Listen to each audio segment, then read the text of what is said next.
and welcome to the mini lesson I'd like to give you ahead of time on group reflections and critiquing artwork for next class.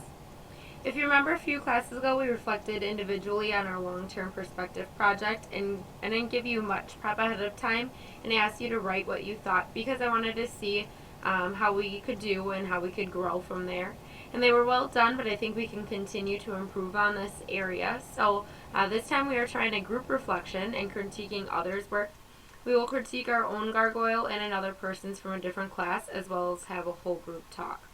I'd like to give a few pointers, as for some, making their work is the easy part, but trying to figure out what to do differently and how to give advice to others and how to talk about art can be the tricky part. So kind of like this quote here says by artist Edward Degas, it's great to make art, but only if other people can understand your intent to do that. So why are we doing this? It's a standard in art that students are able to understand different responses to artwork, reflect and assess their own and others' art, and also good artists want to grow and get better, so they seek out constructive criticism and also learn how to self-reflect themselves.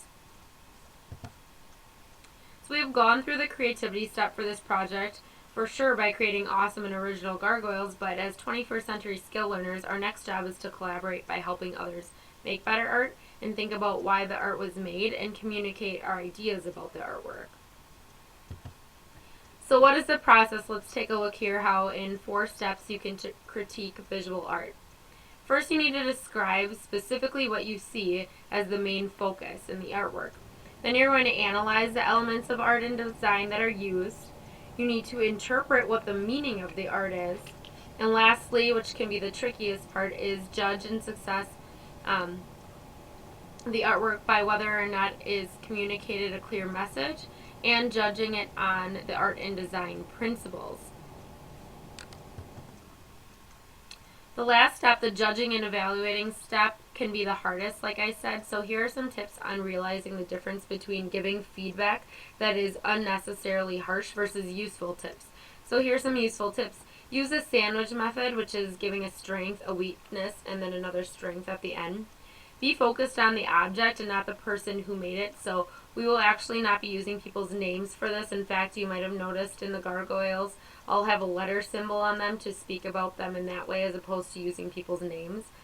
Be specific. Avoid using vague words like good or bad or like or don't like unless you're giving a reason.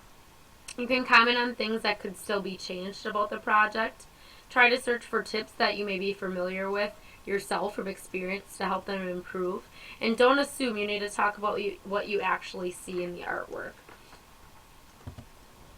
It's sometimes hard not to translate this type of criticism, whether it's from a teacher, a peer, or from yourself.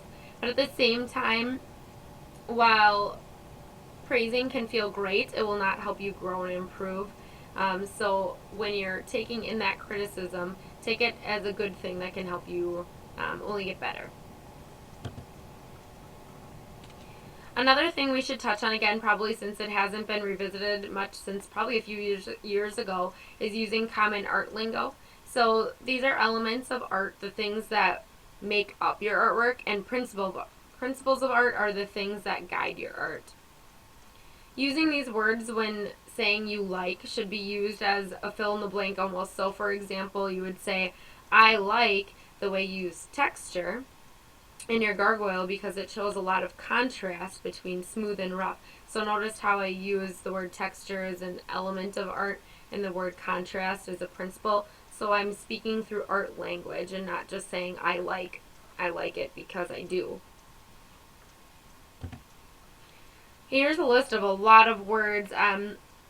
If it's getting difficult to come up with a variety of adjectives, it is sometimes good to visit a thesaurus. Here's a list of many words you could use to describe a work of art. So perhaps one that would work well with gargoyles could be like the words mythical, bold, curvaceous, dramatic.